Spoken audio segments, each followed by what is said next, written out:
तो मूवी की शुरुआत में हमें एक औरत और एक बच्चे को दिखाया जाता है, जहां उसकी माँ उसे हनुमान जी की कहानी सुना रही होती है कि कैसे उन्होंने सूरज को फल समझकर खा लिया था और ऐसे करने पर उन्हें सजा मिली जिसमें उनकी शक्तियां छीन ली गई थी। अब यहाँ से सीन प्रेजेंट में शिफ्ट होता है, जिसमें हमें एक टाइगर टेम्पल क्लब की जगह को दिखाया जाता है, जहाँ पर लोग लड़ने वालों पर पैसे लगाने आते थे। अभी हम उसी लड़के को देखते हैं जो अब बड़ा हो चुका है और वो मंकी मैन का मास्क पहनकर अपने ओपोनेंट कोबरा मैन से लड़ रहा होता है और वो इस समय बहुत बुरी तरह से मार खाता है और आखिर में हार जाता है। अब इतनी मार खाने के बाद जब वो वॉशरूम में आता है तो उसे अपना पास्ट याद आता है, जिसमें एक आदमी ने उसके पूरे गांव को जला दिया था। तभी वॉशरूम में टाइगर क्लब का ओनर आकर उसे पैसे देता है और यहाँ हमें पता चलता है कि लड़का जानबूझकर ये मैच हारा है क्योंकि उसे हारने के पैसे मिलने वाले थे। इसके बाद हम बाबा शक्ति नाम के बहुत बड़े गुरु को देखते हैं जो कि लोगों को सही रास्ते पर चलने की शिक्षा देते हैं। अब इधर मंकी मैन के पास एक बच्चा आकर उसे मोबाइल में क्वीनी कपूर नाम की एक रिच लेडी को दिखाता है और बताता है कि इस लेडी का यहाँ पर बहुत बड़ा क्लब है और क्या पता जिसे तुम ढूंढ रहे हो वो भी तुम्हें वहीं पर मिल जाए। उसके बाद हम देखते हैं कि क्वीनी एक कैफे में बैठी होती है और वहाँ मंकी मैन किसी को भेजकर उसका पर्स चोरी करवा लेता है। फिर जब वो उस पर्स को खोलता है तो उसे उसके क्लब का पता चलता है और अगले दिन वो पर्स को लेकर उसके ऑफिस में पहुंच जाता है। यहाँ क्वीनी उसे पर्स मिलने की खुशी में कुछ पैसे देती है, पर वो पैसे लेने से मना कर देता है और कहता है कि मुझे कुछ काम दे दीजिए। तब क्वीनी उसे बताती है कि यहाँ पर काम पर लगने के लिए पहले तुम्हें अपना रिज्यूमे दिखाना पड़ेगा और तुम्हें देखकर लगता नहीं है कि तुम्हारे पास रिज्यूमे जैसा कुछ होगा।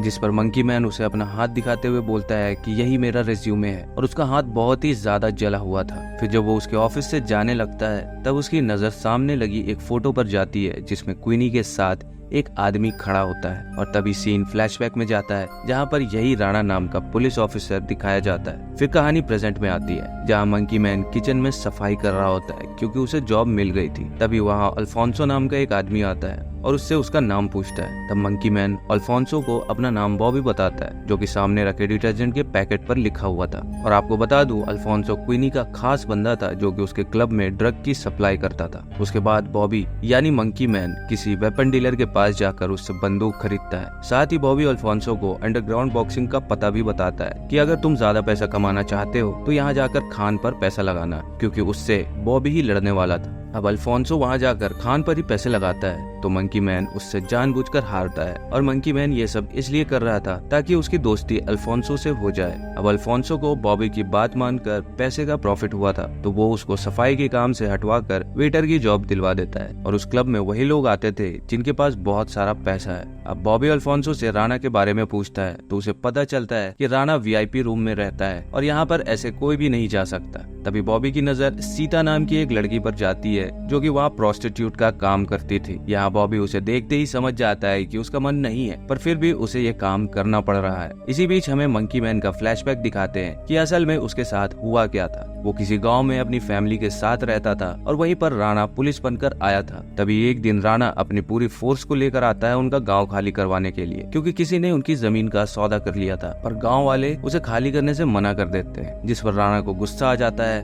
और वो उनके पूरे गांव को ही जला डालता है, साथ ही गांव के सभी लोग को मार डालता है। अब हम प्रेजेंट में देखते हैं कि बॉबी बॉक्सिंग में लड़ाई करके पैसे कमाता है और उन्हीं पैसों से गोलियां खरीद कर निशाना लगाना सीखता है। फिर जब वो क्लब जाता है तो सीता को ही देखता रहता है जो अपनी जिंदगी से खुश नहीं थी। साथ ही उसे क्लब के पीछे वाले दरवाजे पर एक कुत्ता भी मिल गया था जिसे वो रोजाना खाना खिलाता था। अब उस क्लब में एंटर करने से पहले बहुत चेकिंग होती थी तो बॉबी वहाँ से बंदूक नहीं ले जा सकता था, इसलिए वो उस कुत्ते की मदद से बंदूक पीछे वाले रास्ते से ले आता है क्योंकि उसने कुत्ते को ट्रेन कर दिया था। दूसरी तरफ अल्फोंसो बॉबी का प्रमोशन कर देता है और वो उसे वीआईपी रूम लेकर जाता है जो कि बॉबी काफी पहले से चाहता था। वही वीआईपी रूम में उसे राणा दिखता है और वो बॉबी से ड्रग्स लाने के लिए बोलता है। फिर बॉबी जब उसे ड्रग्स देता है तो उसकी नाक से खून आने लगता है क्योंकि बॉबी ने उसमें कुछ मिला दिया था। अब राणा खून साफ करने बाथरूम जाता है तो बॉबी भी उसके पीछे आता है और फिर मौका मिलते ही वो राणा पर गन चला देता है। हालांकि राणा उससे बचकर बॉबी को खूब पीटता है और यहाँ बॉबी का बस नहीं चल रहा था। तब लड़ने की आवाज सुनकर राणा के यहाँ पर काफी सारे आदमी आ जाते हैं जिनसे बचकर बॉबी वहाँ से भाग जाता है। फिर नीचे उसे अल्फोंसो का रिक्शा मिलता है जो कि बहुत तेज चलता था, पर उसके भागने की कोशिश बेकार हो जाती है क्योंकि पुलिस उसके पीछे थी, जिससे बचने के चक्कर में उसका रिक्शा ही पलट जाता है और वो यहीं पर बेहोश हो गया था।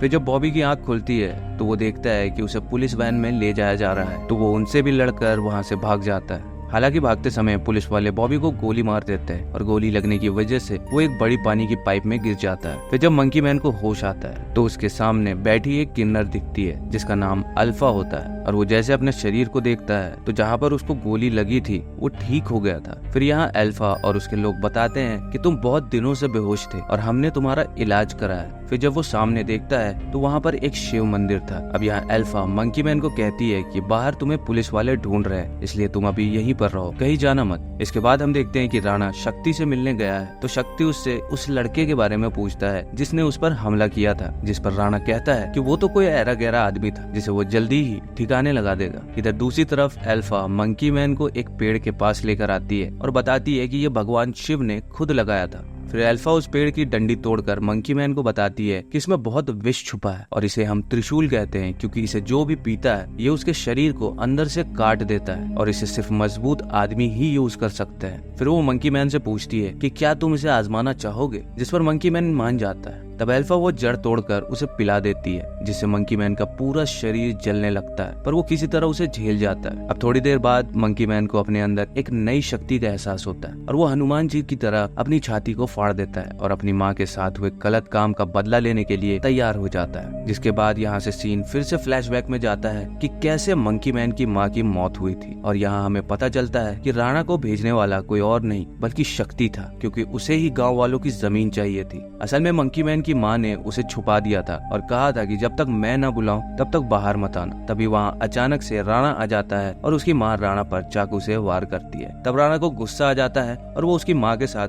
गलत काम करके उसे वहीं जिंदा जला देता है। फिर राणा के चले जाने के बाद मंकी मैन अपनी माँ को बचाने के लिए हाथ से आग बुझाता है, पर वो उन्हें बचा नहीं पाता, और यही बात है कि मंकी मैन के हाथ जले हुए थे। फिर सीन प्रेजेंट में आता है और मंकी मैन अल्फा से बोलता है कि मैं अपनी माँ को बचा नहीं पाया, मैं कितना कायर हूँ। तो अल्फा उसे कहती है कि तुमने कोशिश करी थी अपनी माँ को बचाने की और तुम्हारे हाथ में चोट है जो इशारा करती है कि तुम कितने साहसी हो। अब तुमने अपना बदला लेने के लिए इतना संघर्ष किया था तो अब उस काम को पूरा भी करो।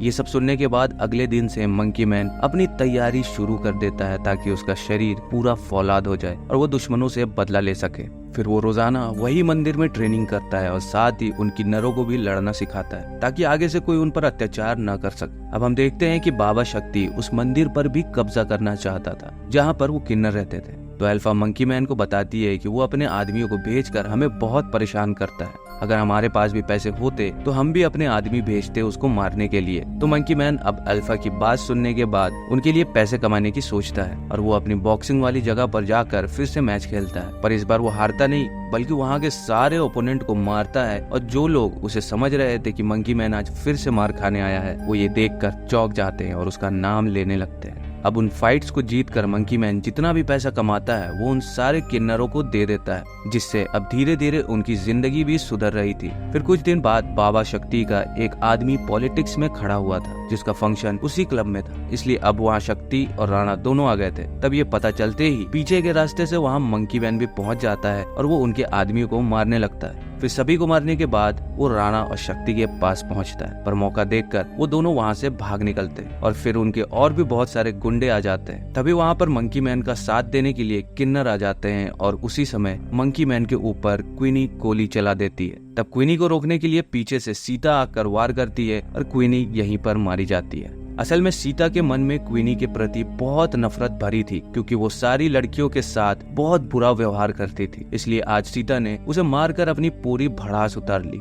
अब इसके बाद मंकी मैन राणा और शक्ति को ढूंढते हुए वीआईपी रूम पहुंचता है और वहां उसका सामना पहले राणा से होता है। हालांकि पहले जब उन दोनों में लड़ाई हुई थी तो राणा उस पर भारी पड़ा था, पर इस बार ऐसा कुछ भी नहीं होता और मंकी मैन उसे बहुत ही बुरी तरह से पीटकर बेरहमी से जान से मार डालता है। यानी आज मंकी मैन ने अपनी माँ का बदला राणा से ले लिया था। फिर राणा को मारने के बाद वो शक्ति को मारता है, पर शक्ति उसे अपनी बातों में फंसाकर उस पर हमला कर देता है, जिससे मंकी मैन बुरी तरह से घायल हो जाता है। हालांकि फिर गुस्से में मंकी मैन शक्ति को भी जान से मार डालता है। अब इस तरह से मंकी मैन ने राणा और शक्ति को मारकर अपने पूरे गांव वालों का बदला ले लिया था। फिर वो आखिर में अपनी माँ की कुछ बातें याद करके वहीं पर बेहोश हो जाता है और ये मूवी यहीं पर खत्म हो जाती है।